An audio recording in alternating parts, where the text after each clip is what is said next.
what's up? I'm Nolan Minor, the host of Pedal Pirates Kayak Fishing Show, kind of new thing we're doing. And we're here to talk about kayak fishing, kayak bass fishing, and all things in the kayak tournament world. Gonna have some guests on over the following episodes to talk about tournament fishing and kind of what's going on in the kayak tournament scene. There's a lot going on, pretty neat stuff to be able to talk to those guys about what they're doing. And they definitely deserve some recognition because there's some big fish being caught. There's some big money being won. Really cool stuff. Today, we're going to have Drew Gregory on. He is a very well-known kayak fisherman, has had a lot of success over the year, and his fishing style is a little different than most. So it should be a pretty interesting episode to be able to talk with him about how he does that. Need to thank PowerPole Berkeley, the Half a Spot app. Download that app if you have a chance. It's a good way to make some money on the side doing some online tournaments, kind of like what we do in the kayak fishing world. Also need to thank Sims Fishing, Omnia Fishing, and the KVD Lure and Line Conditioner. We will be right back in a few with our guest, Mr. Drew. Come on, man, let's roll.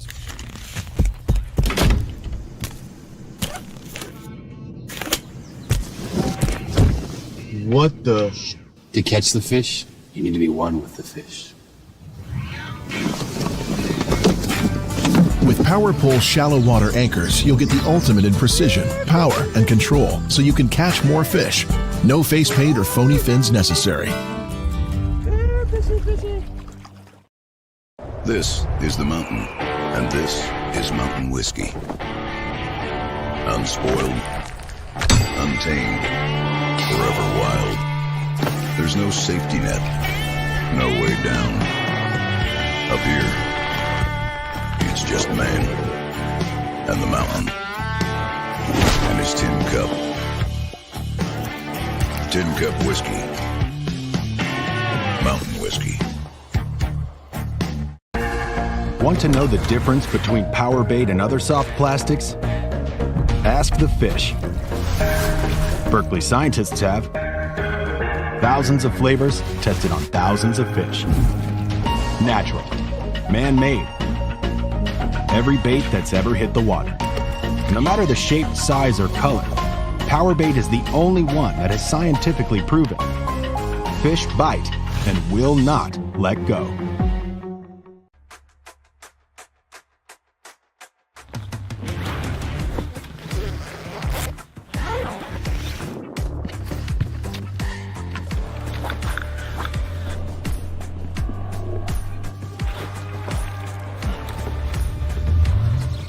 Nice, dude. Yeah, buddy.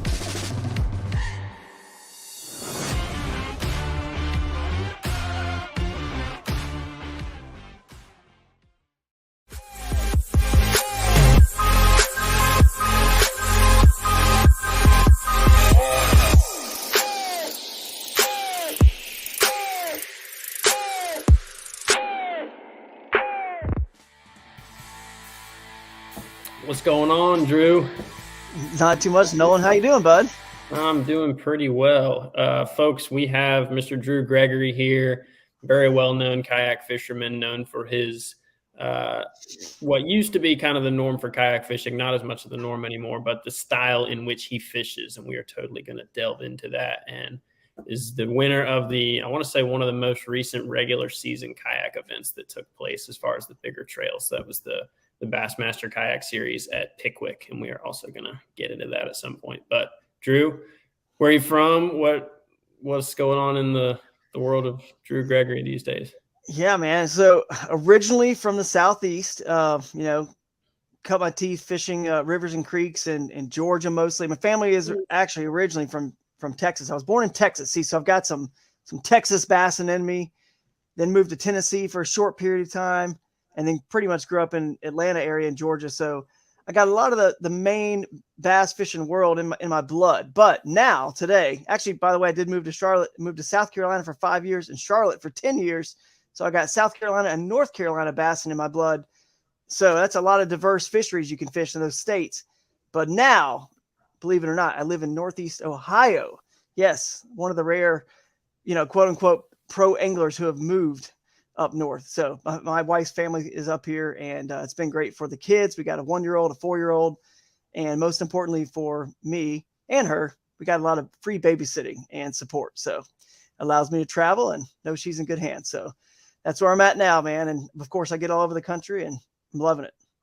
Yep, I've got a buddy who lives up there in Northeast Ohio, and the bass opportunities, they're there, but yeah, I mean, he's a lot like you. Most of the good fishing that happens is when he's traveling for tournaments, but that's okay. All of us leave from a home base, and really at the end of the day, if you're fishing a bunch of tournaments, it doesn't matter where home base is. No, it doesn't. And honestly, if there's a tournament up here, a local one, it's still fun. I don't have a chance to fish a lot of them because I'm busy with the national stuff, but when you think about it, it's no different than in golf, the US Open, the greens are firm as all get out and the rough is high, or the Masters, it's just tough conditions, but someone still has to win because they're all fishing the same conditions. So it actually I could argue that fishing, having tournaments and tournament fishing in the states like this is much more critical to these states, because that 14-inch fish becomes, or you can call 1.5 pound or whatever, becomes way more important and exciting. Yes. When normally it's not, it's so much. So it's definitely still a fun area to be in. The people are amazing, and Lake Erie is still, right here. We still got Erie to claim, and it's got giants, as we know, holding that new record. So yeah, that was a big fish. So real quick, gonna kind of talk about, for the people that don't know kayak fishing, because we're hoping to get some new people that don't know a lot about it watching the show.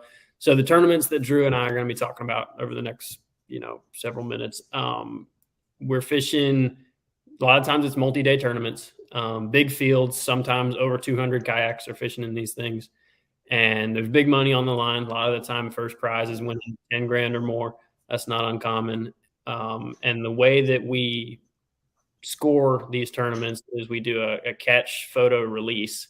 So we all have the same measuring board, and we take a picture of our fish on the measuring board, and it goes into an app, and that's how everything is scored. And that's kind of the gist of how kayak tournaments work, just for the folks that are watching that don't know. That's right.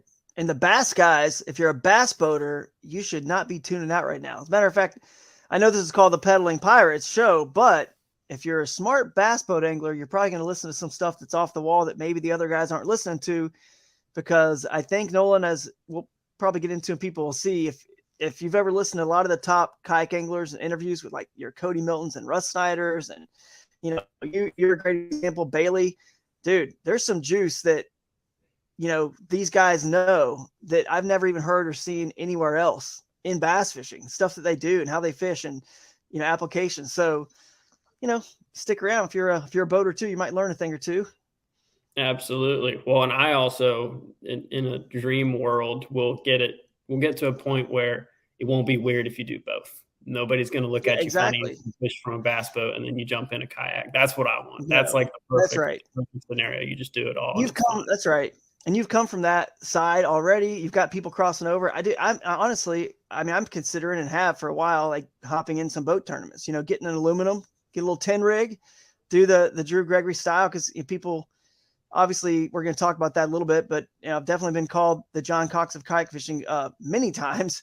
And that's because it's probably the easiest analogy on the bass boat world side, just going super shallow and remote and finding off the wall, crazy shallow stuff with no fish finders in play, and just trying to make it work. So that I've considered it, getting in an aluminum boat and just fishing like a series of the Opens or Toyota series or something like that. So look out, could happen one day, could happen. So yeah, that's kind of what I wanted to talk about first, because I feel like a lot of people that will watch this show probably be relatively interested in how you like to fish and kind of your different approach that you're well known for when you fish kayak tournaments. So what I have written is just, how do you prepare for a tournament, and how is it different from what others do, and how are you approaching your tournaments? Because I've stayed with you at tournaments, and the way that we were doing things was entirely different. So, oh yeah, no doubt. I spend, all right. So you think about a bass boat, how they pre-fish. Most bass boat anglers most of them want to see the whole lake if they've never been there before. Let's assume they've never been there before. They want to drive the whole lake, basically. Whether it's one day practice they put in and cover half the lake, and another day they cover the other. they kind of want to see most of the lake just to kind of see what kind of water clarity and habitat, docks, rocks, riprap, whatever, vegetation they can find. And then they kind of figure out what, everyone's got a style, something they want to fish more than, some people, they want to skip docks and flip docks. Other people, it's grass or whatever, hard cover. So that's typically how they would do it. And I do something kind of similar in the sense that I circle that whole fishery in my Toyota Tacoma outboard, as I call it, and drive it all with a little 10-foot kayak. And I try not to put it in at all because I want to see everything. How do you know what is the best habitat if you haven't seen all the habitat, right? So like if you're hunting for a house and you're new to a city, you're hunting for a house with your family, how do you know which one's the best until like you've seen all in the area that are surrounding the school district or whatever you want to live in? How do you really know which one's the best deal, the right location, the best, until you've seen them all, and then you've seen all the prices of them all? So I kind of use an analogy like that. I like to see it all because I know, like you and a bunch of others, that if you fish long enough, you kind of know what you're looking for. Just with your eyes, you can see what you're looking for enough for bass. And for me, as a guy who likes current, I can kind of find what I'm looking for with that by driving around the lake and stopping at all the bridges, all the creeks that feed it. So I work kind of from the outside in, and I oftentimes will just pop out at a bridge on a creek and just make some casts from the bank and just go and look and inspect. Do I see birds? Do I see crawfish in the water? Do I see life? All good signs. Like, do I see bluegill? What's it look like? And then that helps me kind of assess. That actually can help you assess that entire creek arm sometimes, or river arm, as long as it's a big enough creek that's actually pumped, that water in that creek arm of the lake is actually really the water from that creek, that's filling in more than it is even the main river. At least the back half of that creek is really that, it's that creek water. So how fertile is it? If it's good in the creek, probably going to be good in that creek arm of the lake too. So I work my way outside in, and the downside to that is certainly you get into creeks, and a lot of times you do find a lot of smaller fish. You might find more and willing eaters, but I think, I've heard I think Hallman said this one time. He's like, we all know that the biggest fish live in the dang pond. Like everyone kind of, and that is true. Mm-hmm. But if it was a one fish tournament and you're going for that one big fish, sure. But I feel like, what, if I can find a creek of the right kind of moving water current situation that I, prefer, this is a 5-fish deal, and it's really a 10-fish deal for 2-day tournament. So over the course of time, I feel like I can be consistent with that, and obviously occasionally even pull off some wins, but it's not as easy as I think some people out there may feel when you look at some of the success I've had. And they're not, and what's crazy is they're definitely not all one in that style that I just mentioned, like Grand Lake right over here was one in the main lake. And last year on Champlain, I think 75-80% of the fish I caught, a bass boat could have caught as well, and been there. And I can go back in the history. His $20,000 check right here was second place out of like 600 people on Lake Caddo for the national championship. And I was fishing the main lake, just fishing cypress trees like everybody else. So it doesn't always play. It doesn't always work, but that's the deal. That's what I try to do. Just look for little sneaky spots that it's not as easy to do anymore with some of the rule changes with designated launches and things like that.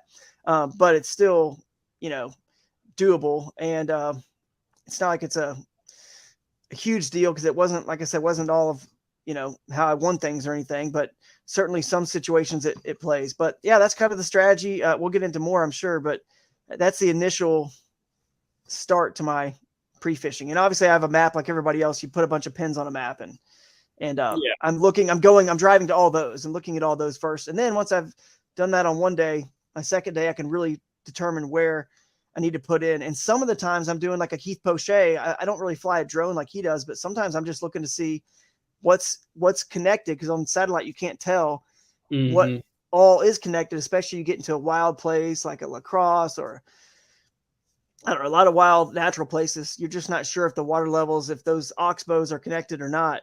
So a lot of times you're just trying to figure those things out. And then if you can't, sometimes you obviously have to put in, and that's where the next day I'd put in and go have game plan on how many of these places that I've mapped out already with pins. Can I actually find out if they are connected and legal, therefore legal? So. Yeah, it's a pretty neat style of fishing. And yeah, like you said, obviously it doesn't work every single time. Like, I mean, if you're Right. looking at John Cox, sometimes you see tournaments where he's definitely not fishing way up Right. some backwater, but those are the very exciting ones. And the ones that turn the most heads is when you find something like that, because it is special. And Yeah. the further along bass fishing gets and the smarter these fish get, those places are harder to find, and it makes them all that more special. Yep. For sure. We got the boats to get there. That's the stuff that makes us really different. That's our special sauce in kayak fishing, in my opinion. It's the differentiator between the kayak and the bass boat really is the draft, how shallow it can draft, how light it is to be able to, obviously not in tournaments now, but in general, to be able to portage over logs and things like that.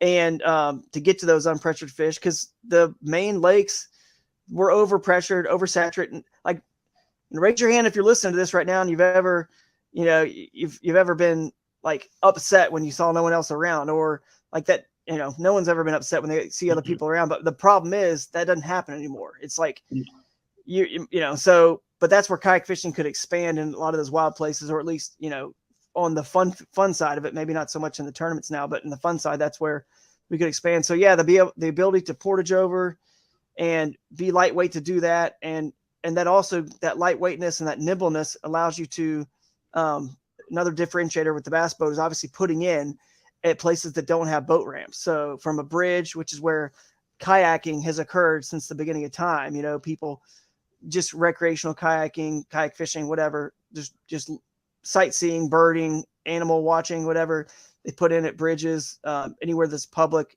access is legal. So to me, those are the places. And I've always just stayed true to who I am, even in the tournament scene. But really, I got into this not for tournaments. I've been fishing out of a kayak since 2004 and designing kayaks with Jackson before I was with Crescent, designing kayaks. And I got in it strictly in my show, by the way. A lot of you guys may have seen the show I used to do called Hooked on Wild Waters, and the tournament trail I ran called River Bass. And I've always been about this. This is like my passion. It's the same thing when you hear Keith Pochet talk about it, or John Cox. They just love exploring shallow waters and places like that. So I've stayed true to it on the tournament side, and fortunately have had some success doing it so far. So hopefully we can keep that going. And I would love to see more wild places that the boats really can't go and tournaments can't go to, but kayaks can be highlighted a little bit more. And we do a good job at it. Bassmaster, for example, going to the Susquehanna this year. Bass boats can't get in there, obviously. A lot of places in La Crosse, Bassmaster's going there again. Can't get bass boats everywhere in that water. I know a lot of guys listening, their boaters have probably been stuck on a sandbar too, up in Wisconsin. So, there's they're going to some good places, and I'm glad to see that it's hopefully keeps pushing that direction. So. Yeah, that's one thing you were talking about that I think a lot of people forget is, we don't always have to be fishing tournaments. And that is one of my absolute favorite things about kayak fishing, is going somewhere like, yeah, if it's not a tournament, I can do whatever the heck I want. I can carry it over a log. I can go drag up some bank. I can do whatever I want. And the fish you get to fish for when you do that, the fish that have not been fished for, I think there's a lot of people that fish in bass boats that, you get like a window in, like, maybe in the spring you get a window and in the fall you get a window when the fishing's really good. But if you're in a kayak and you can access these fish that don't get fished for, it's always that. And that's one of the more refreshing things for me about kayak fishing, is that you can kind of get away sometimes if you're willing to work for it. Some special fish like that. That's true, man. And I love the fact that, whenever you do these wild and crazy things, or you go somewhere that's really far off the beaten path in a tournament, it's, all inbounds, all the water's connected. Man, to me, I got to be honest with you. When I'm watching the bass boat world stuff, and I think everyone pretty much agrees with this, the best storylines and the best stories for you to cover and for the fans to watch really are those ones where if they're making a run down in Winyah Bay, for example, they make a run into the ocean, into the salt, across up to the Cooper River, is it going to pay off? Or what about the Sabine River down into Galveston Bay, or just crazy long runs? Those are cool stories to follow, to see if they're going to hold up. And they're the ones that I remember the most, like the Jason Christie up the Sabine River and then up a little tributary going 60 miles, connecting his Garmin to his Yamaha to be able to gauge his range and his speed and the skill it takes to navigate and not drop a lower unit, like that's the coolest stuff visually. Obviously I'm a huge fan of people doing whatever they want. If you want to put live scope and spend, however much you want to spend electronics, I don't care if you spend 200 grand and all that, and you got every contraption known to man. I think that's all fishing. It's all cool to me, man. I love it all. And I feel like kayak fishing has the ability to have the most diversity because it can go so shallow and it still can go offshore in Lake St. Clair and smash them just like a bass boat can. So that's what I really got into that sport and what I love about it and the people that are in it. We really, it's such an inclusive sport, not exclusive, or hasn't been to this point. I hope it doesn't really get that way. And I hope, any of the rules or anything doesn't make people feel like that. It's a great community to be a part of. Yeah, I definitely, that's a big thing for me because, I've been on the bass boat side of things and the kayak side of things, and accessibility and inclusivity definitely are really cool things to me about the sport, just because the further down the road we go, the harder it gets to, manage to fish from a bass boat financially. It's getting insane. And even though our kayaks are expensive, like the kayak that I'm in, is too expensive in my opinion, but it's so much less than trying to, fish out of a boat. And fishing out of a boat's just not on the table for everybody. It is for some people, but it's not for everybody. But, there's people that still have some money that they could get into a really cool fishing platform. And that's what kayak is. Yeah. Yeah, for sure, man. So let's see. So last time when I did the show, Bassmaster did not officially have their schedule out. We kind of knew the events, but I don't think we talked about it a ton just because the schedule had not officially been released. So now we officially have the Bassmaster schedule, the Bassmaster Kayak Series schedule for 2023. And I should have the dates written beside these, but I don't. But the first one is Guntersville. I believe that one's March. And I want to say early March. And then the championship is going to be on Chickamauga. And the championship, if I'm correct, you qualified for it last year. The fishermen that are fishing that qualified for it in the past season. Yeah, just like the Classic. Just exactly like the Bassmaster Classic. Last season's elite guys, this year's Classic. And Hartwell, I believe, is in April. I'm kind of 15th and 16th. I got dates for you. 15th and 16th. That'll be a good one. Big fan of Hartwell. Have never fished it at a good time, and mid-April is a great time. So I have my eyes on that one. And then going down to Texas, Possum Kingdom, and the date on that is June 3rd and 4th. June 3rd and 4th. So yeah, that place has got them. Kayak. Oh yeah, I love it. The first time I ever saw you or knew your name was at that tournament, and you were not fishing kayak at that point. You were on the college side, and you were on the Classic stage because I finished 4th, and I was on the Classic stage to get obviously the 4th place award for the at Possum Kingdom on the kayak championship. And I remember you on stage. Did you guys win, or were you second? Third? I want to say we got 3rd or 4th. I don't know. It was the fishing was actually pretty tough. I think there was only one team that really got them, maybe 2 teams. But we fished on Eagle Mountain Lake, I think. I caught a 5-pounder that day. We only caught 3 fish, which is after practice. I was fine with that. I just wanted to take some because the college Classic, it's just kind of you get to go on the Classic stage. This is a treat. And so I had a big fish to carry across the stage, and I was cool with that. But yeah, the guys that won it were from the area. I think that makes sense. They had over 20 pounds. I want to say they had like a 7 that they caught on a frog. I don't know where they did that, but I didn't find that spot. Well, Possum Kingdom's great. Possum Kingdom was awesome. Incredible. I was 4th. I want to say I had like 95 inches one day and 90, or no, maybe more than that. I may have had like 100. I may have hit over 100 the first day and 90 something the next, and I still got 4th place. So it was a pretty impressive fishery. They smashed them there. Well, and so it was super muddy when y'all fished, correct? It was at the time that's what I think really helped them. Yeah, it got really muddy out of nowhere. And they're not used to that there. And that lake, it stays pretty clear unless you're way up at the river arm.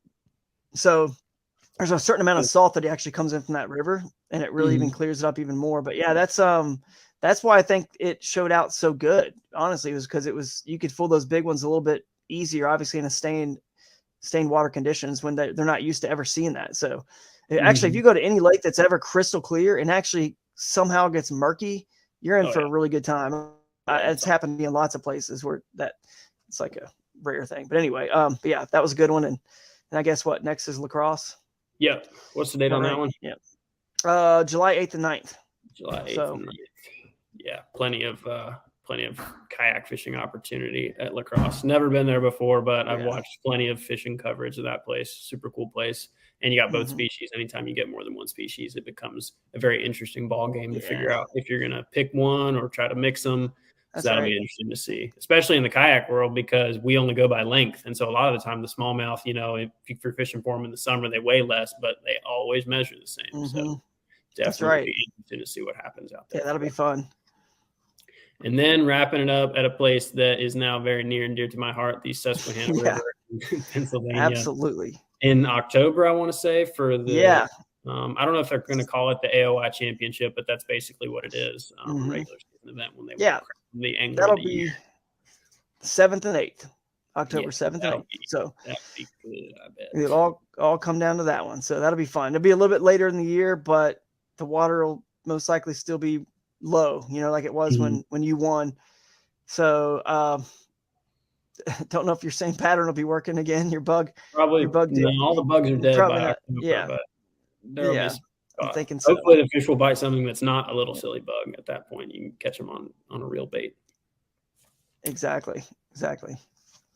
So on that note, is there anything that you're super looking forward to for the 2023 season without giving away too much? Because I guess sometimes you may want to say, well, I'm not that excited about that one because you got some sneaky creek. I was hoping there's been some rule changes. I was kind of hoping that they had all been that, so that you could tell me about some crazy spot you had that play because of that. But now I'm like, well, some series you can still do whatever. So we'll have to wait for the real juice for if somebody ever completely blocks out with all the rules. But anyway, so 2023, what are your thoughts? What are you looking forward to? I'm definitely going to be fishing this Bassmaster Kayak Series. That was, one of my priorities this year because, if you win the AOI, I feel like you got to try to defend it, and quite frankly, that was one thing that bummed me out with my 2020 Hobie AOI is that I didn't get a chance to defend it because I bummed me out, but not bummed me out. Let me make sure I make this clear. My little girl was born 6 weeks early, and she spent some NICU time, and it was right during the championship. Your brother is leading AOI, right? And I'm second heading into that championship. And I never thought our daughter would come, a month and a half early. It's just not normal. Usually they come on time or even a little bit late. So you just never know. But my wife had to get induced. But anyway, so that was kind of on the fishing side of things, not the life side. The fishing side, that was kind of a bummer not to actually be able to try to defend that. So this year I'm like, I want to try to defend this. That'd be kind of cool. I'll probably fish 4 of these 5 tournaments. You never know. I might change it up and fish all 5, but I'm going to try to get to 4 of them because I believe this year's different, Nolan. And I don't know if you know this or not for a fact, but I'm pretty sure they changed it, the AOI, to your best 3 of the 5 events. So you can fish all 5, you can fish 4. I'm pretty sure it's 3 of the 5 this year. Last year it was best 4 of the 5.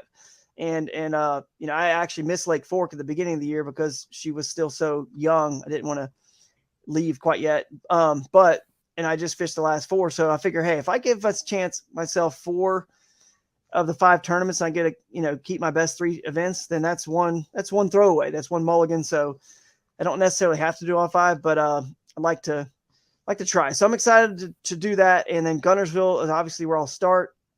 To me, that's that time of the year, March 4th and 5th is going to be, it's going to be primo pre-spawn. I mean, we really, cross our fingers, need a warm front right then, because that's when they're really going to be chewing some of that big stuff, and you can just big swim baits and just power fish them, without having to go super slow somewhere and deep. They're going to be kind of moving up.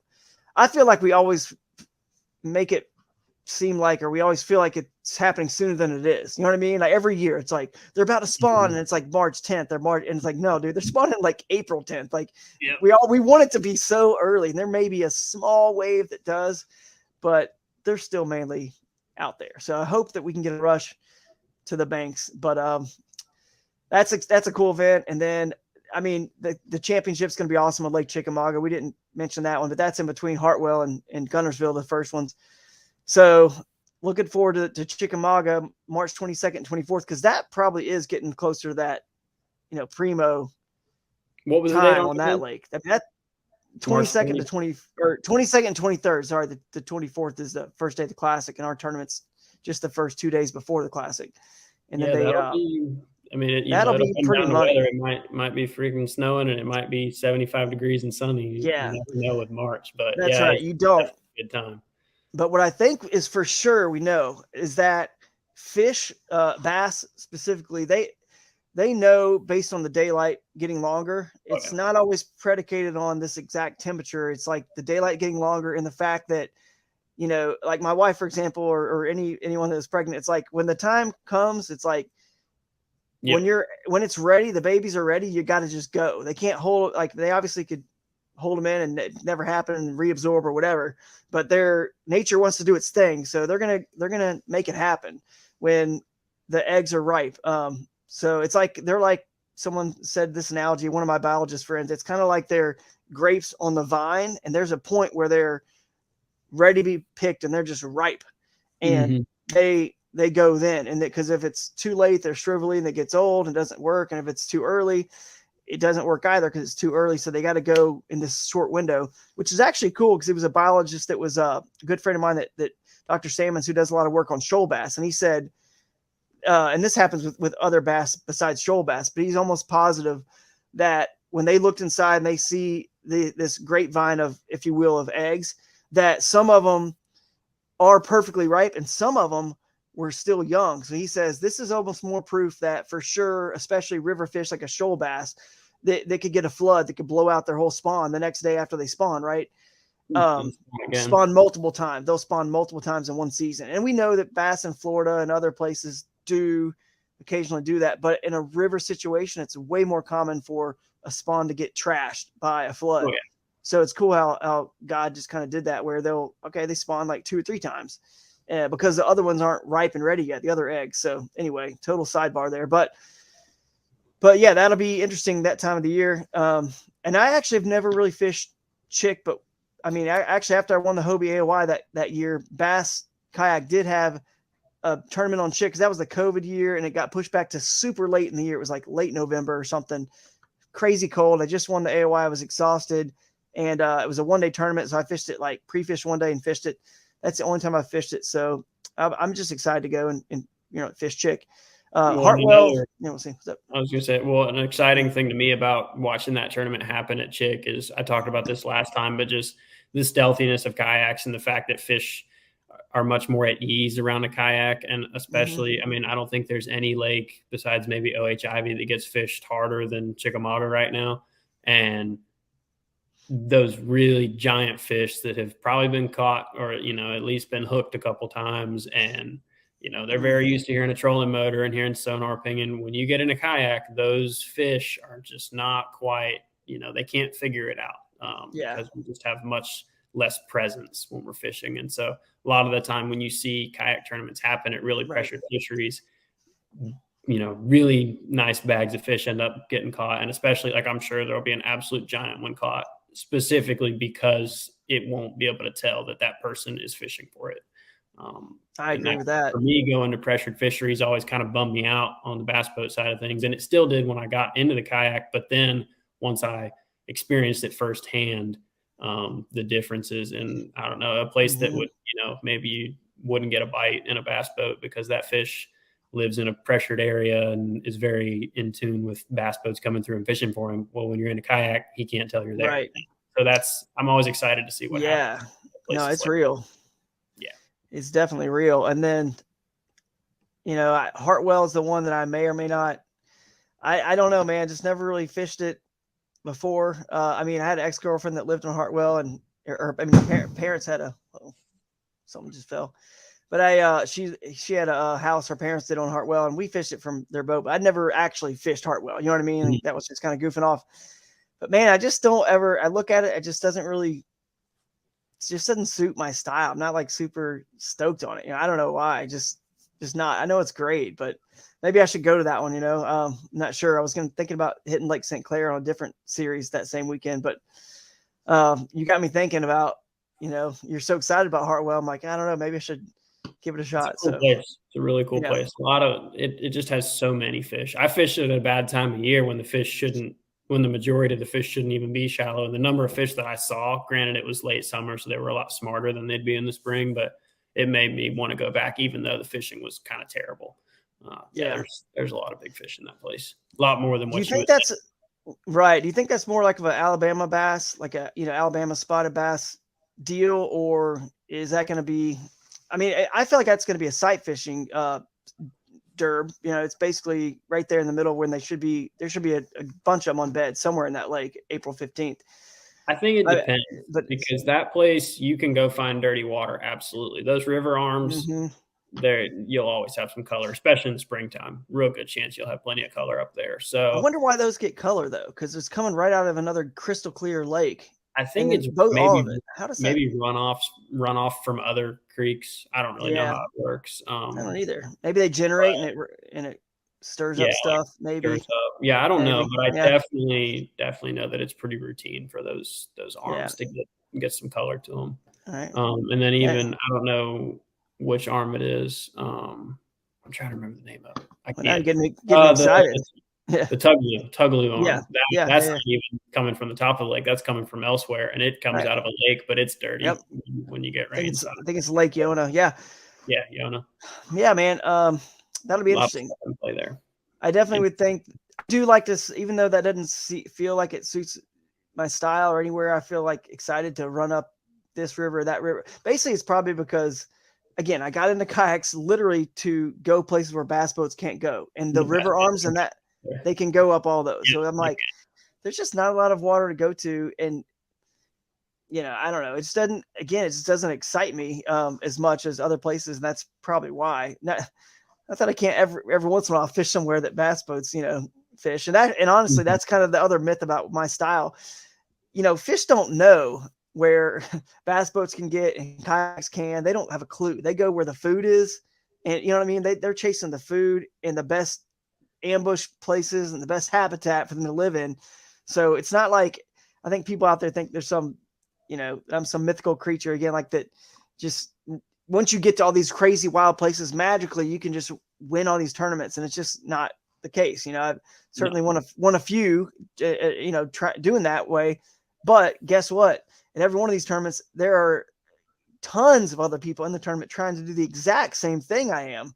And they're trying to get shallow and skinny and trying to figure out which one. And then within that creek or river, having the skill to catch the biggest, you got to catch the alpha of all alphas in those small, creeks and rivers and little backwaters that have hardly any fish, which is why, by the way, I didn't mention this. I don't catch a lot of fish I never know what I've got going on. Hardly ever. You and I stayed together at the Tournament of Champions, and I'm just kind of like, I don't really know exactly what I can get. I think I can get in the 90s in my area. I'm not sure, but because once I stick a couple good fish and you're you're not like in some offshore ledge or hump or whatever, that's just hydrilla bed that's going to replenish and has hundreds of fish in it.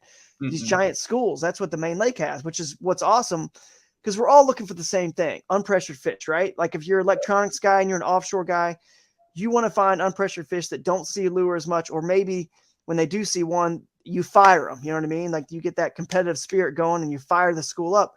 I'm looking for unpressured fish. It's never the quantity. No matter what. yeah, exactly. They'll just be fired up. And then I got to catch the alpha. There might be one alpha in a river or a small river or creek, one every 2, 1 or 2 or 3 miles that could matter, help you win that tournament against the bigger fish in the lake. So it's challenging. So anyway, that is just a funny thing that I hear people say. It's like, oh yeah, it's so easy. It's like, dude, people in the tournaments that I've won and that the ones that I don't win, there are people trying that strategy left and right in kayaks, because that is, of course, what they're good at, getting into those kind of places. But you still like an offshore angler or a good dock skipper or a bank fisherman on the main lake or whatever, the best of those style of anglers always, will have a chance to win, and then you have to execute on top of that. So it's hard, man. It is. Well, so, and my thing, I mean, there's a lot of dead backwaters and dead creeks. It's not like if you just go you may go somewhere, that's really hard to access, and then there's no fish there. Like that's very much on the table. So it's, you gotta wasted so much time. Yeah. And you've wasted a lot of practice time. I've wasted so much. Once you get there, and then it's like, oh, I can't fish here. You're not coming back. So it's its own thing. It's complete. not comparable. I mean, it's just very different. But yeah, it's still tournament fishing. I mean, you got to get 5 fish. Sure. That's where That's you right, get them. no matter where they are. Can vary greatly. So it feels Hartwell would be potentially a mixed bag win, I think. Yeah, I could see that. Yeah. Well, that time of year, there's definitely going to be a lot of largemouth in play. But Alabama, since we don't go by weight, right. I think the spots have a much better chance at mattering a little more than they maybe would normally, because an 18-inch largemouth breeze is going to weigh more than an 18-inch spot, but doesn't matter when all that matters is how long they are. Right. And I know there's some spots and above 20 inches because, so Ewing, my little brother Ewing, he won a tournament on Hartwell around the same time of year last season, and I guess maybe 2 seasons ago. But he found a spot. Yeah, I remember that. He found a spot on bed in practice that he said it was the biggest spotted bass he had ever seen, and he was saving it for the tournament, obviously, and it left overnight. So like he really wishes he would have just caught it. And we all run into the same thing, finding bed fish in tournaments. But from what he described, that fish was every bit of like 5 pounds, and 5 pound spots get caught on Hartwell. And that's, that fish is over 20 inches no matter what. Right. From what I know, obviously a fish that size proves it, that at least the spots are the Alabama bass, technically, whatever, but at least the ones that are in Hartwell are the right ones you would want. If, whoever moved them there, whatever, at least we got the pure strain Coosas in there, and they'll get, now obviously with herring and everything else, they're going to get 5-6 pounds. So that's pretty cool, because they came from Lanier. Obviously it's the next closest fishery. Bass boats have live wells that they got put in Lanier first. They're working the way over from the Coosa and now up into Virginia and God knows where, which are freaking all the biologists out, and it's not a good thing. Trust me, not good at all. We don't have to get into all that. One place in Virginia where it's a good thing, and I like to fish there, but for the most part, I understand. Protect our in Virginia. So it's a good thing in the sense that it's worked out, but elsewhere they're not. They're usually they are not good for a fishery. Yeah, no, look how quickly they overtook all the largemouth in Lake Norman. I mean, they hybridize with all the black bass species, except for pretty much largemouth. But then when they don't hybridize, they outcompete, especially in these oceans that we've created, many oceans that don't have much grass anymore because we spray or kill it. And then they're just the best at the open water feeding, better than largemouth, obviously. Yeah.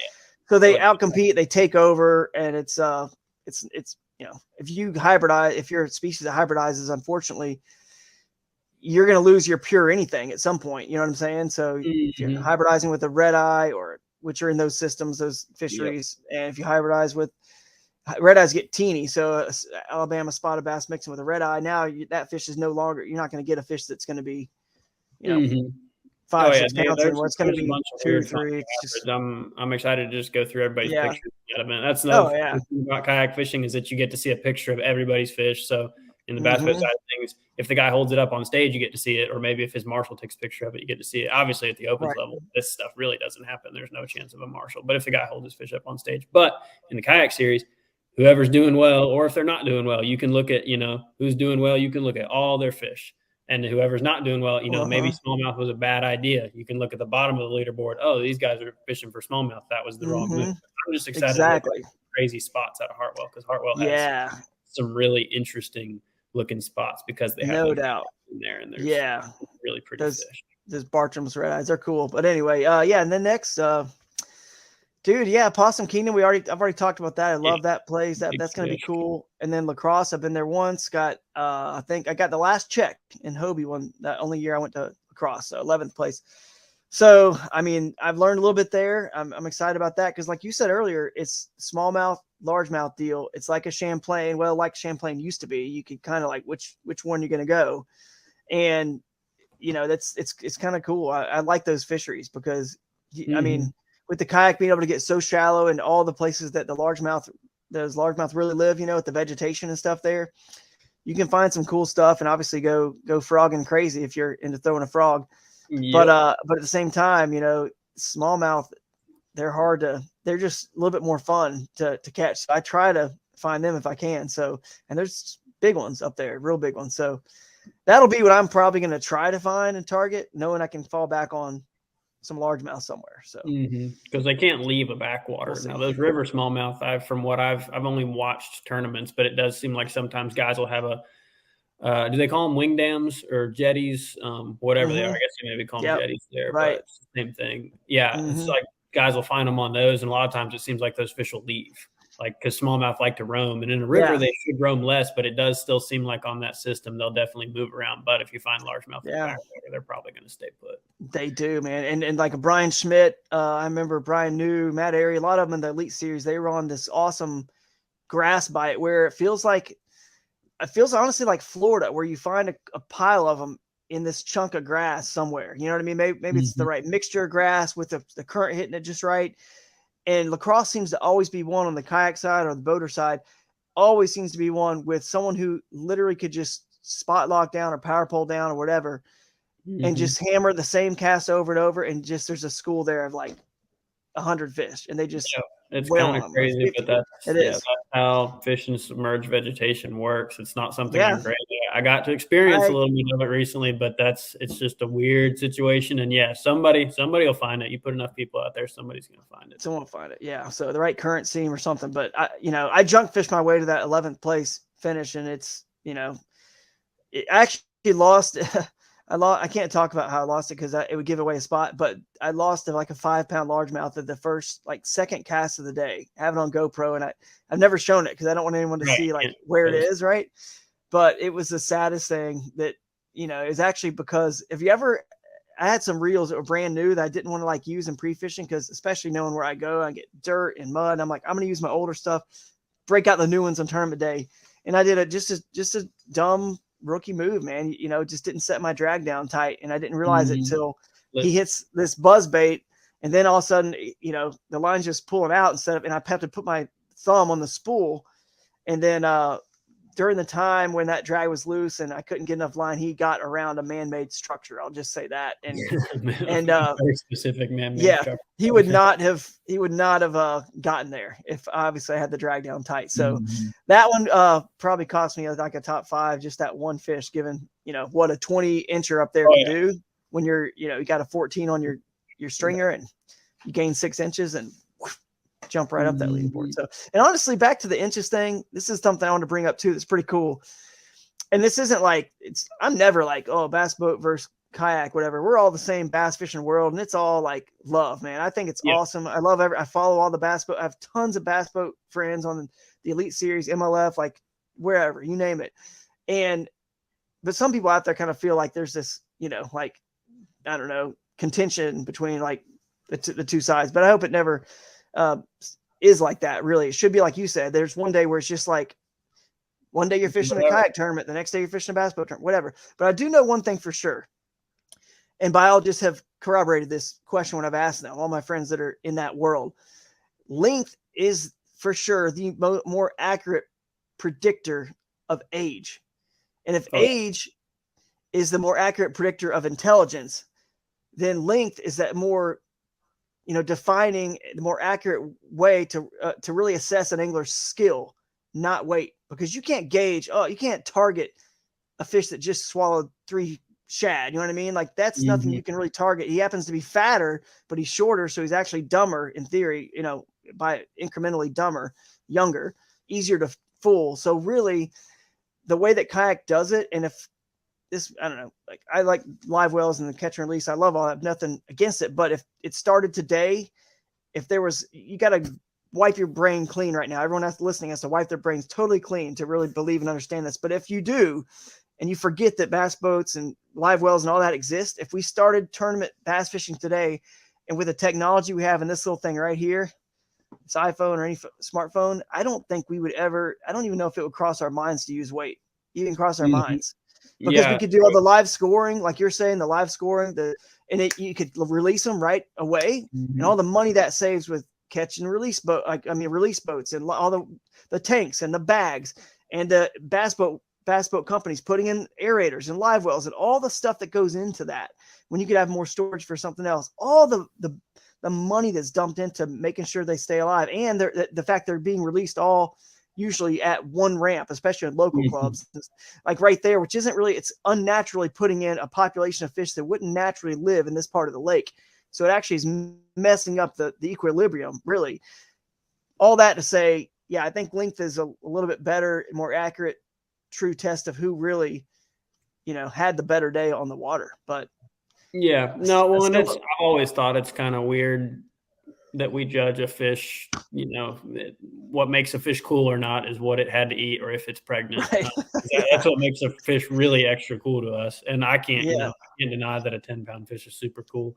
But I That also I wish that when somebody caught, say somebody caught like an 11.5, I'd be like, well, how long was it? And what makes me mad is a lot of the people that are catching these giant fish that do actually take a picture of them on a board is this swim bait working class zero board. Right. And they leave their mouth hanging open and they're like, this Yeah. 28-inch fish. I'm like, it's a giant fish, and I applaud you for that. But I Yeah. would really like to know what he actually is. I have a buddy. Yeah.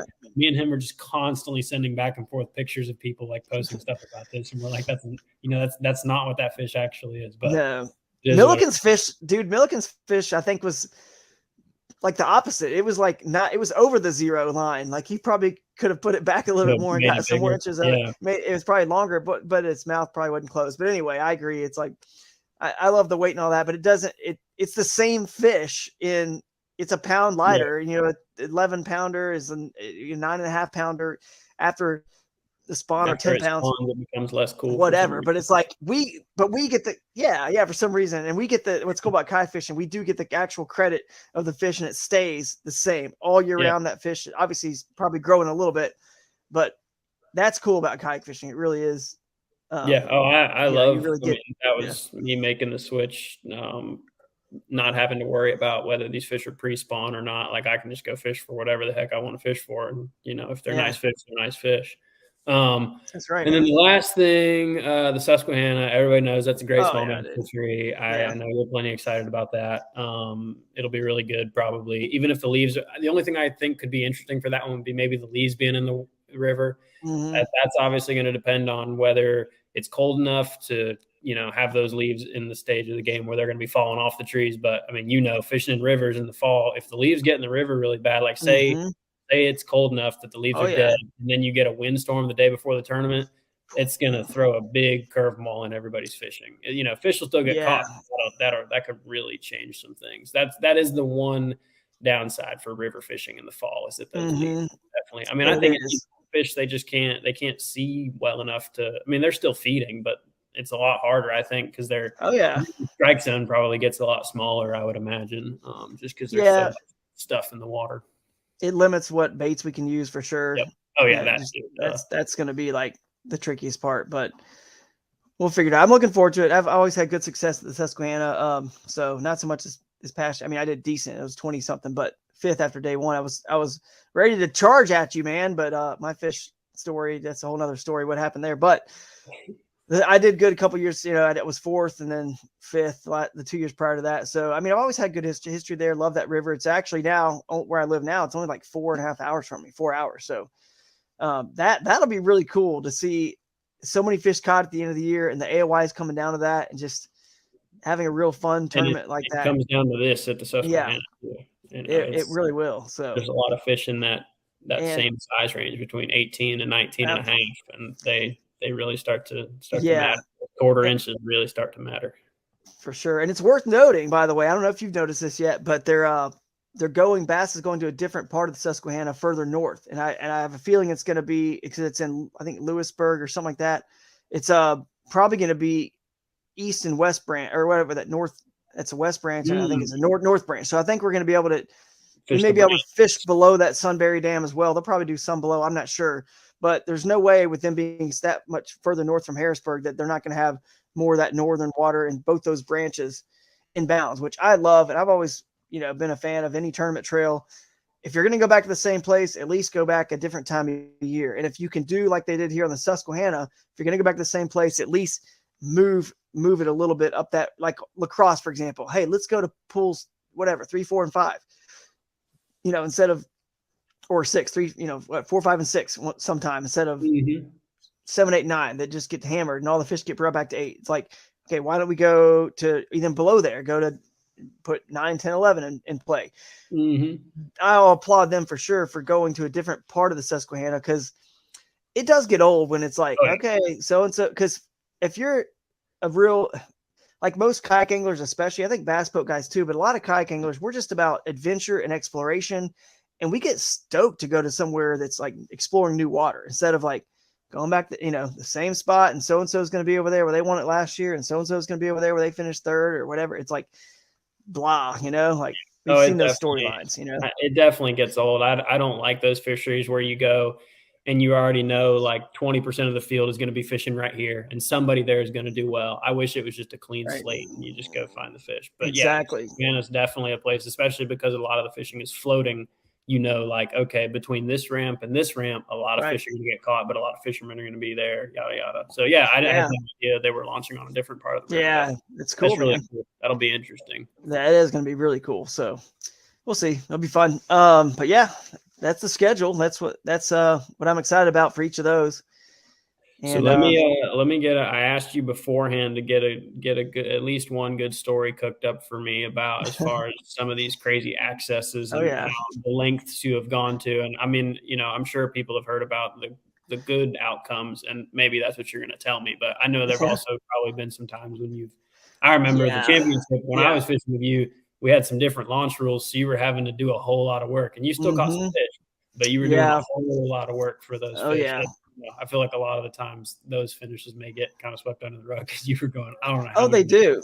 It was a lot of miles. But anyway, so yeah, you should have a good story for us. Yeah, that was a good one for sure. Matter of fact, I can tell you a story that has something to do with that location from another time. But the Tournament of Champions, like you said, I had to put in at the designated launches that Hobie had for us. And that required me to paddle, about 3.5 miles. I'm paddling. I don't have a pedal kayak. I'm just using my Crescent Shoaly.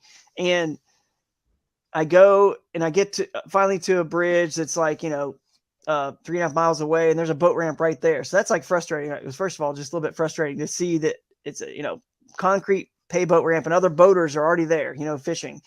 But then I got to go slog through that floating Sylvania up another creek, way up a creek, and it's all just covered, you know what I mean? Just slop. Man, I got some pictures. My whole kayak is just filled with that stuff because it just gets on your paddle and you slop it in there. But when I first fished this area, it actually wasn't this tournament. It was a previous one on that lake, and it goes through this like swamp, and it all splits up into a bunch of different creeks and channels, and it's just kind of wild and crazy. But this particular swamp has a bunch of these oil rigs, and I know I'm giving away something here, but let's face it, I finished 15th or whatever it was, and I'd never done really good in this spot, so I don't mind like talking about it. There's definitely some fish there, but it's not like winning fish.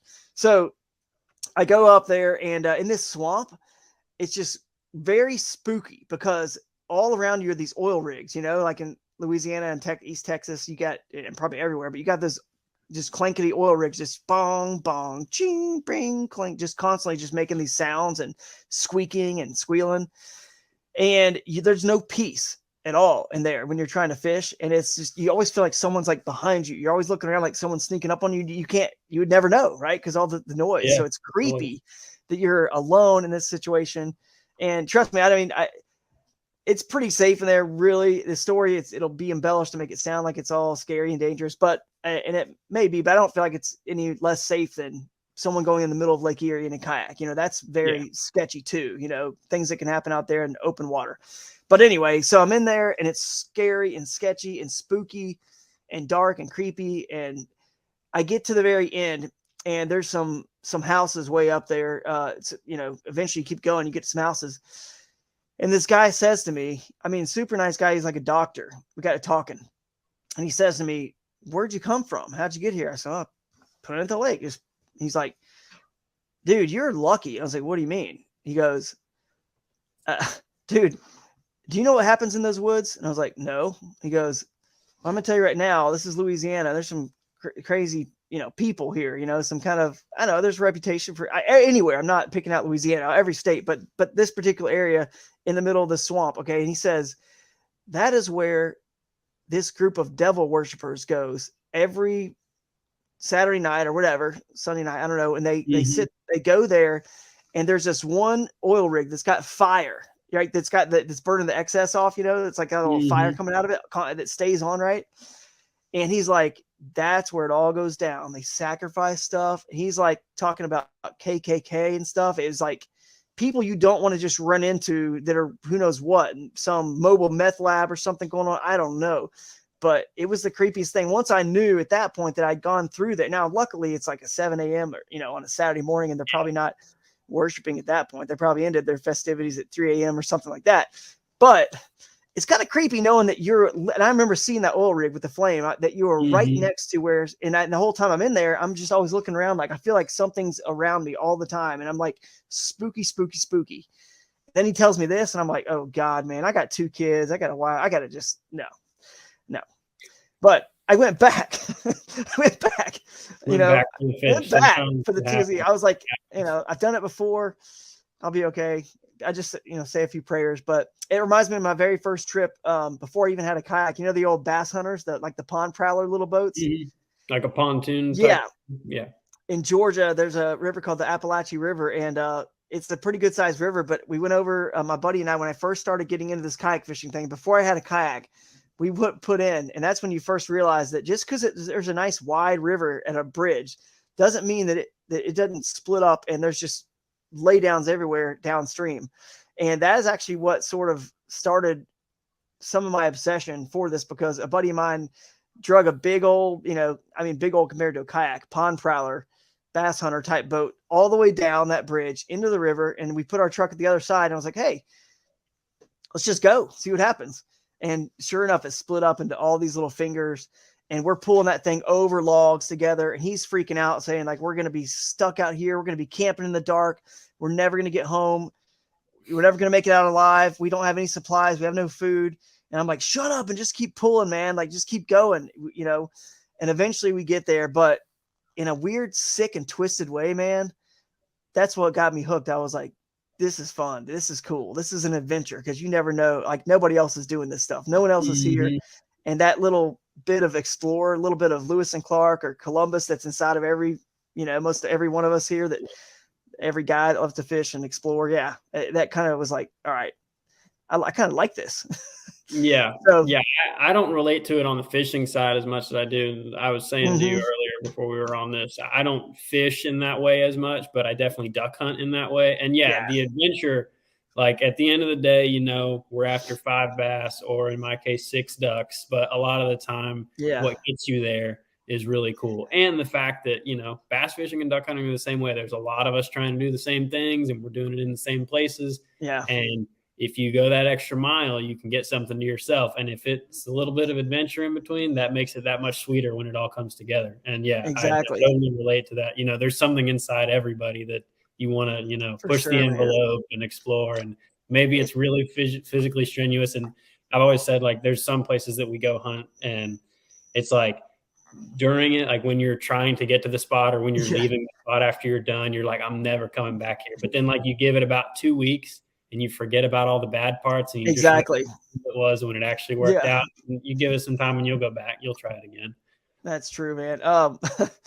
You're right, though. I mean, a lot of that work, we definitely glorify the wins, and that's all we think about in the successes, not even wins. Winning is, cashing a check or whatever. But, one time in Florida, I'll tell a few more stories about failures. There was like you could see that there's a swamp that connects to one of the lakes. This is actually, I think, on the Claremont chain of lakes, but there's a lot of places like this. KBF had a tournament there one time, and I was like, I gotta see this swamp right here that it floods out from the lake, and it's water, but it's just a bunch of gators and shallow water and just vegetation and trees in it and stuff. But when you go way back in there, there's all of a sudden on the satellite imagery, there's just this glorious black, deep, dark black water, like pond. I'm like, that has to be like an old quarry or something.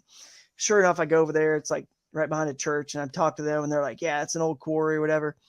And I'm like, man, at first they were kind of cool with me, like maybe just putting in and fishing it. But then they decided against it. And I happened to run into a guy down the street who lived on it as well, or close to it. He wasn't like right on it, but he had like a little access to that swamp, and he had a boat there and another kayak. And at the time I was sponsored by Jackson Kayak and was developing the boats for them, and then the guy, and I had like a real heavy one with a motor. I didn't really want to use that, 'cause that's not the right boat to get in there and kind of do that. But this guy had a Wilderness Systems Tarpon 120, the old school, like one of the original, and Wilderness was a big rival with Jackson. Like when I kind of came onto the scene and was developing the fishing boats.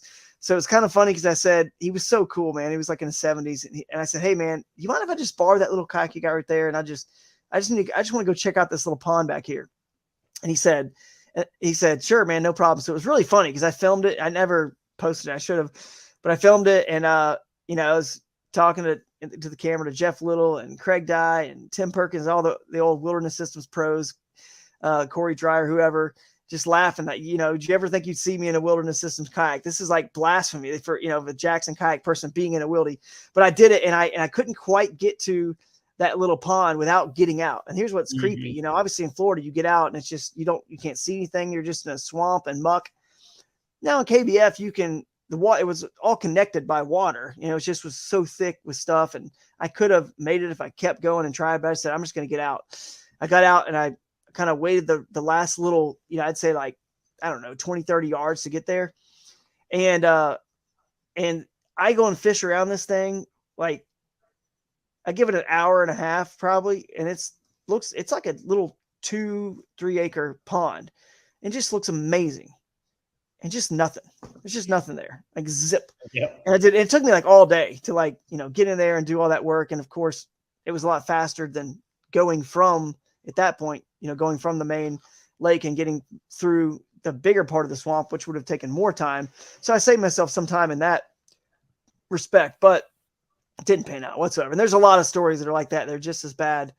But anyway, I've got one other one I could share if you want, or we got time. I'm going to make sure there's not some other stuff. But yeah, that's something that I kind of wanted to touch on, which is just the fact that it doesn't always pan out. No. Like there's a whole lot of times where you get all the way back there. Everybody just assumes, oh, you go back and you find this perfect spot. There's a whole lot of places that are not good. And, you have opportunities to find stagnant water that doesn't hold fish. And, You get a lot of bowfin and gar and stuff like that.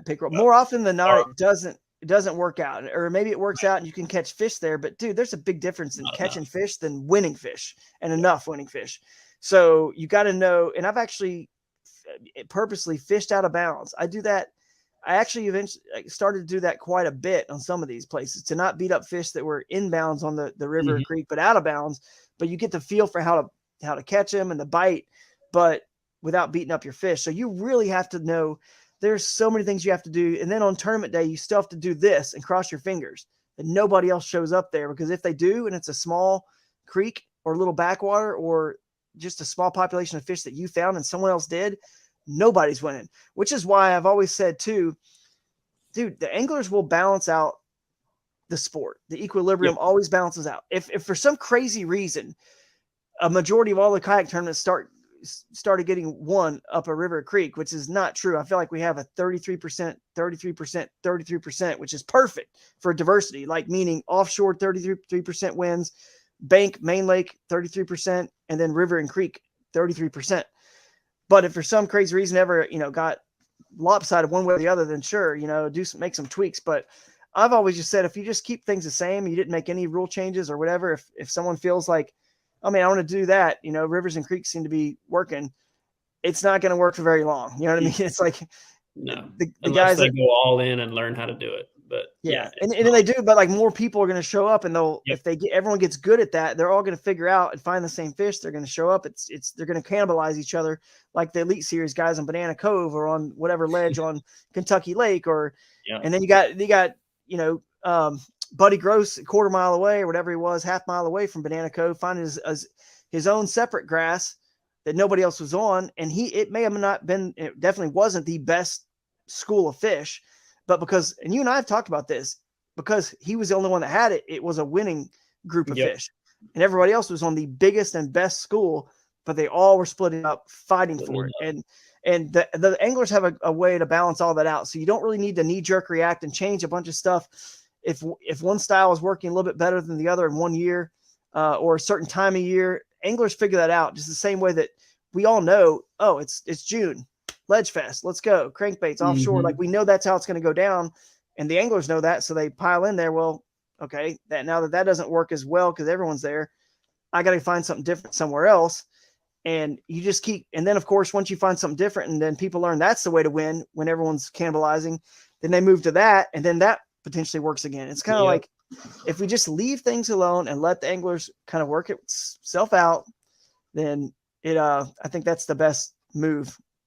Yeah, for sure. Well, and I mean, I'll have one more thing we'll touch on to wrap it up because it's a good one to talk about, and it'll kind of relate to this too. But yeah, I mean, I won that tournament on the Susquehanna River. And if I went back there, like, I don't even know that I mean, I would check the place that I won, but really I wouldn't even, I feel like so many people since since there's coverage and I posted videos about it, I think so many people are going to go try to fish there that, I would just want to go start somewhere fresh and try to find new fish because that's how you win is you don't, there are times you can go back and win off the same spot doing the same thing. But like for you, for what this tournament we're about to talk about, like if you went back to Pickwick, there's probably going to be more people trying to go and fish there. So now it's like, well, gosh, now I have to go find somewhere else to fish. But yeah, so what I wanted to talk about, you won the Bassmaster Kayak Series, the last event of the 2022 season, regular season event on Pickwick Lake.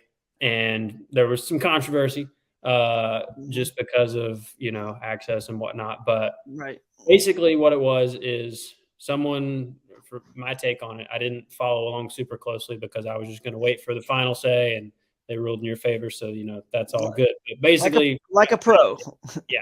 You do what a pro should do. Don't talk about a trial or any appeal until just let the organization play it out. And that's what a professional should do. And then once all the facts are out and you see the result, then of course, instead of speculating and whatever, but go ahead. So my take on it was that you won this tournament and you were way up a creek and you had to do some shimmying and whatnot to get there. And somebody who was fishing the area was concerned that you may have broken a rule to access your fish. And so they, I guess, submitted an appeal or however that works. And then it was investigated and you didn't get in any trouble and you weren't disqualified and they let you have the win. So that's kind of the gist of it for anybody who hasn't heard. But I'm sure that has been beat to death on podcasts or, amongst friends already. It's been discussed. But you said you maybe have not had that much time to talk about how you actually won the tournament, which is pretty cool if you ask me. Like fishing, that style of fishing would probably be very enjoyable. So if you want to talk a little bit about that or if you want to talk about anything else. Go ahead. No, I mean, I'll definitely – I would just quickly want to touch and clear that up because you never know who's seen all the other podcasts. I did want to say, you're right. Like there was never a question of did I access the water illegally because there was public access at the bridge. There's a state park. I mean, there's – lots of canoe and kayak launch, the places that, are designated for us to launch and we should be utilizing these tournaments. So that was not the issue. The issue was simply, was I able to get to my fish without getting out of the kayak? And this is not the right podcast to ever debate whether or not that should be a rule in kayak fishing or not, that you can get out. Cause obviously that's the reason why most people get kayaks because they're light and to get out and portage over stuff and go around a class 3 rapid instead of losing all your gear. That's why we got them. But that's for another topic, podcast. But since I had to stay in my kayak, you've got to, like a bass boat, if you get to, Keith Poche is a great example and his situation happened just before mine. So Keith Poche push poled when it got shallow to get through to a little oxbow on, where were they fishing that tournament? I can't remember where that tournament was. Red River, I think. Red River. Yeah. Yeah. So controversy on that one too. Right. So there we go. But fortunately he had Marshall there. He had people and video and I had the same. I'm, sponsored by GoPro. So I was filming the whole thing. And basically it's like, could I stay in my kayak and still get to those fish without getting out? And it wasn't so much, it was everything. It was how shallow the water is for the little shallow riffles and stuff like that. And it was also logs because there was a lot of logs down. But I went and getting back to how my style of fishing, I went and found that place on on Wednesday, the first day of pre-fishing, and spent all day Thursday. Once I found the fish way up there, I'll explain how I found those fish in a second to get to the fun part. But I had to go and float the whole thing and determine that the whole thing was clear to and from the lake. You know what I mean? Like both ways that I could make it, no problem. And of course, when the way the rule's written, it's very much put on the anglers, which I think there's a better way to probably do that. But again, another podcast, but it's put on the angler to make like it's accessible from the main lake by whose determination? Us. Obviously, we're the only ones there. There's no marshal, there's no referees, there's no cameras.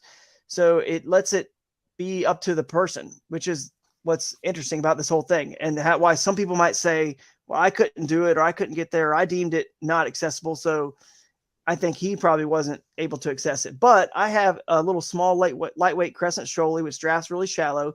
It's very flat. It's not a big, heavy, boat made for offshore. Again, it's so similar to the bass boat world. You got the aluminum boats that go shallower, the 10 rigs that could potentially go a little shallower and or just get dinged up and it's not going to bust a hole or whatever in them. And then you got your boats that are better for running. The Johnson brothers just pray to God that Lisa Talmadge says, okay, it's blowing 15 to 20, but we're going to let you go to the main lake on the St. Lawrence. And they're like, yes, because they have the right boat for it, the right motor, the right boat, and then the skill set that they've practiced and learned.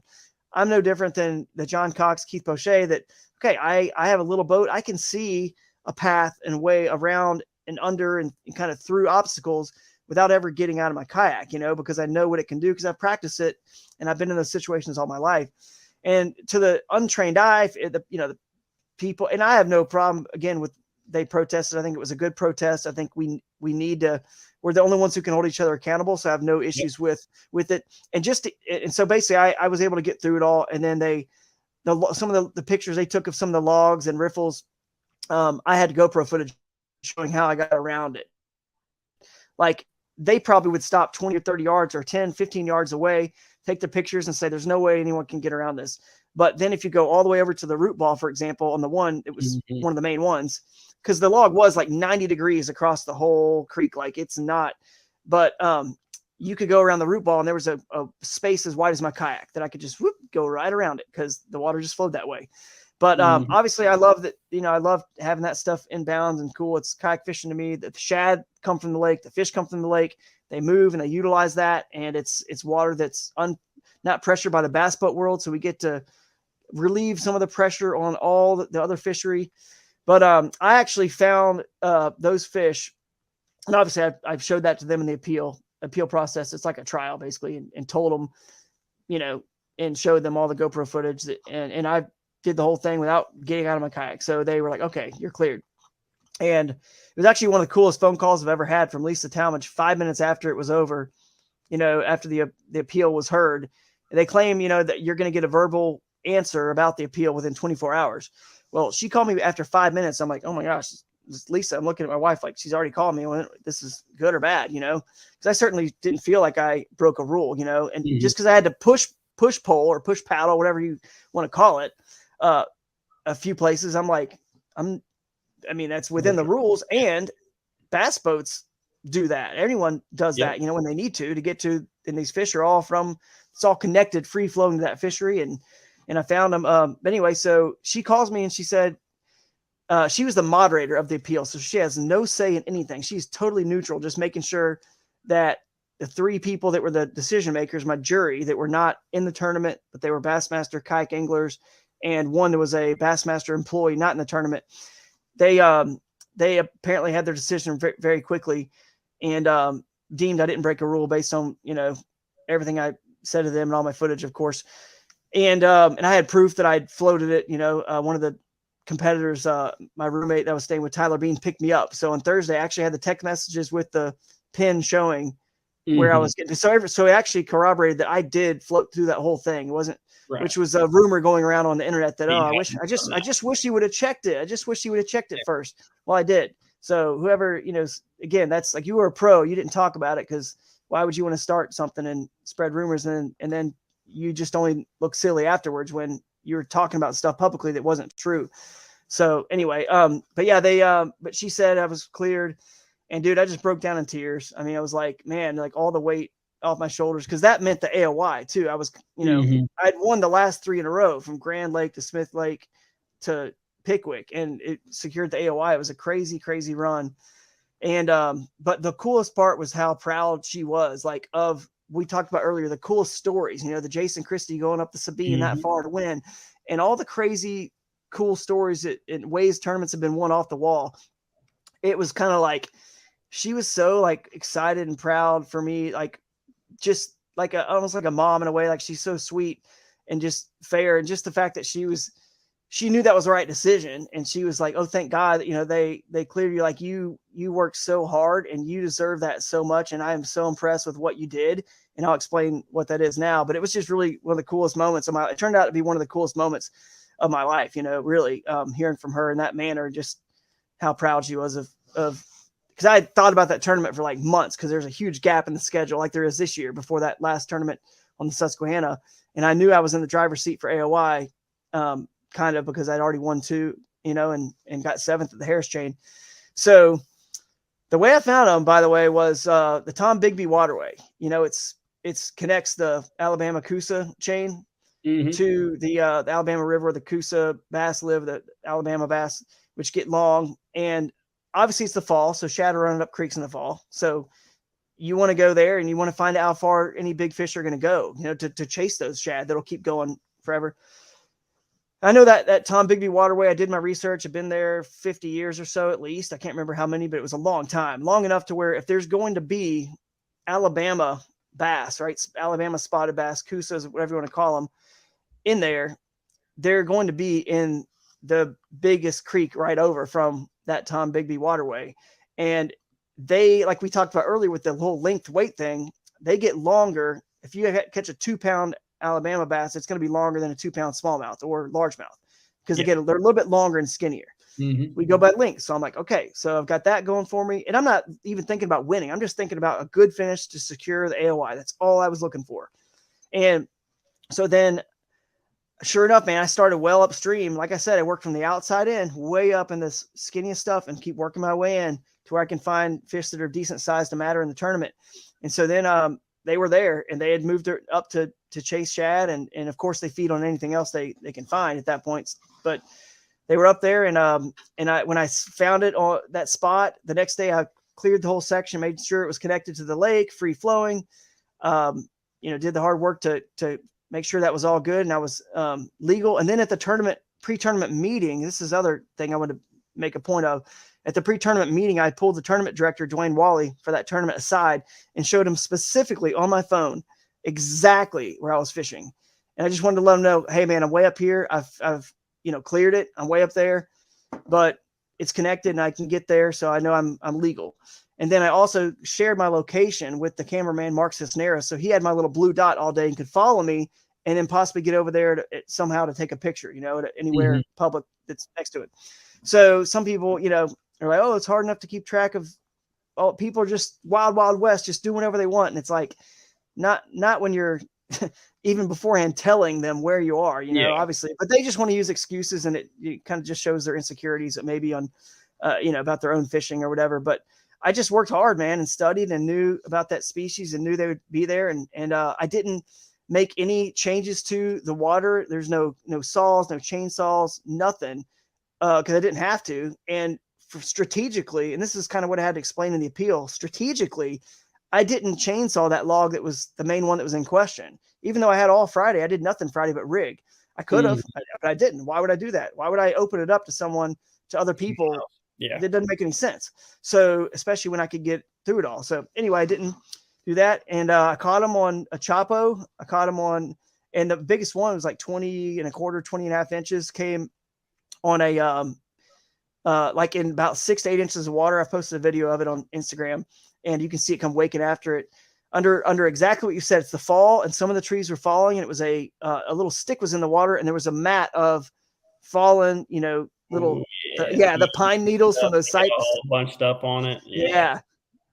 The cypress trees and pine needles. So I caught him on the Chapo, caught him on a goat toads frog. Cause again, a soft plastic jerkbait or a soft plastic frog or hollow body frog, doesn't matter, is going to do better in a bunch of leaves floating. So I caught him on that.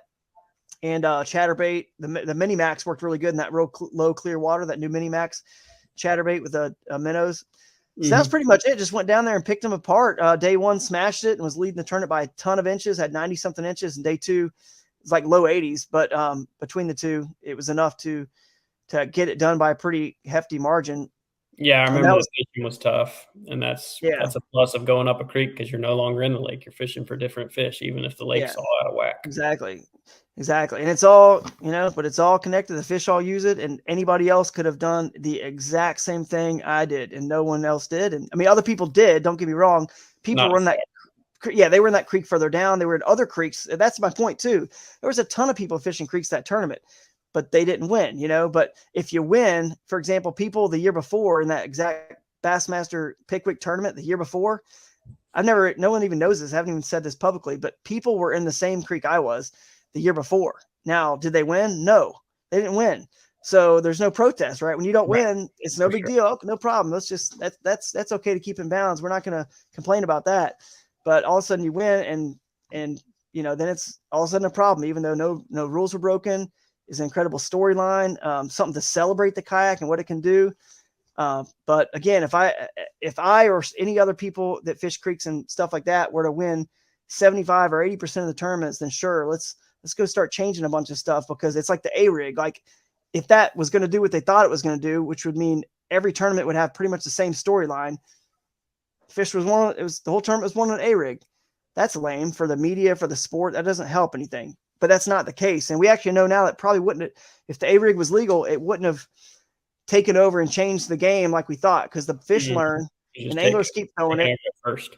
Exactly. The equilibrium of the fish learning and the anglers knowing where to go when, it all balances itself out. So, we had a really good balance, and sadly it won't be that way anymore. This stuff won't be accessible based on the way the rules are written. And I'm going to obviously follow the rules, but so I guess I'll fish some tournaments, the ones that kind of just look right for me. And then I got a lure company I started. I'm going to be working on a little bit more of that this year, new designs with Crescent and other fun stuff. And man, heck, if it's not fun anymore, dude, I'm just going to stop fishing tournaments, because it's always been about fun and exploring wild places for me. So if that's not happening, I don't need to keep doing that. You know what I mean? The new challenge, like the boat world, might seem more fun to me, or just going back to YouTube, you got a great channel that you're building, and that's a lot of fun. You just go wherever you want, do whatever you want, and film it. And there's a lot of different places in the fishing world. You're not going to make much money doing any of them, but if you like the fish enough, you find your way in somewhere, find a spot to hang out. So yeah, man. Well, all right. I think we'll wrap that up with that, Drew. Thank you so much for shedding some light on the backwater world of the kayak fishing. I'm going to try to call this episode the Backwater Special. I feel like that's a good name for it. Backwater. And I don't think we'll ever have a guest who could offer quite as much insight. I'm sure there's others that have done it a good bit too, but you definitely are very well known for it. Even if that's not all that you do, that's what people associate your name with. So definitely absolutely. Nothing wrong with that, man. Being known for one thing is good. You know what I mean? Like really being known as a specialist in something, people will remember you more. So if you're ever looking to build your brand out there, guys, that anyone listening to this as an angler, find out what makes you unique, what makes you special and your passion, and go 10 times harder in that direction. If you're Ike and Ellie, he learned that early on. He's breakdancing on the boat. He realized that got a little bit of attention. It was different, and he went 10 times harder, and there's no mistaking what we all know Mike Iaconelli for and what he's about. And that's because of that, he has a whole brand now. So that's a little tip for you guys out there looking to do this, getting into this, find out what makes you unique, go hard that direction, and you'll stand out. Yeah, for sure. And then we got to thank Mr. Andy for, I guess, I don't know if he's going to take you off at this point, but anyway, it's been good having you on. And then, I need to thank Andy for producing this for us and for getting all of this lined up, because he's definitely the man for that. He knows what's going on. He's been doing this for quite some time, quite successfully. And then also need to thank JR for managing the chat. So thank you, JR. And with that, I think that wraps up episode number 2 of Pedal Pirates. And the next one, we're going to try to do these bi-weekly. So hopefully in about 2 weeks, we will have this next one coming out. Don't know who we're going to have yet, but should have some interesting guests on and more to talk about from the kayak fishing world. Thanks, everybody.